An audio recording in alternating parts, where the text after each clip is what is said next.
Ох, кажи, Крис, не виж, че говоря по телефона. Може ли да отида до книжарницата?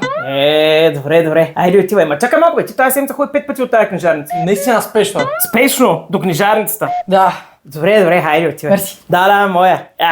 Той постоянно ходи до книжарницата. Образовано дете. Още лятото не е свършил и той ходи и изкупи всички книги в тази книжарница. Всички. Коя книга чете ли? Откъде го знам коя книга чете? Добро утро, Крис! Добро утро. Чакай, ти къде тръгваш толкова рано? Аз първо отивам до книжарницата и после на училище. Пак ли до тази книжарница? Да. Добре. Да вземеш една книга и на мен. Какво? Крис! Да. Крис, ти защо забави толкова много от училище? Отидох пак до книжарницата. Ти направо изкупи всичките книги. Ще има да четеш цяло лято. Книги ли? В смисъл? Как така в смисъл, нали ходиш до книжарницата? Колко книги си купи вече? Аз не си купувам книги. Какво? Какво си купуваш? За какво ходиш в тая книжарница? Купувам си стикери на световното... Опа. Стикери на световното!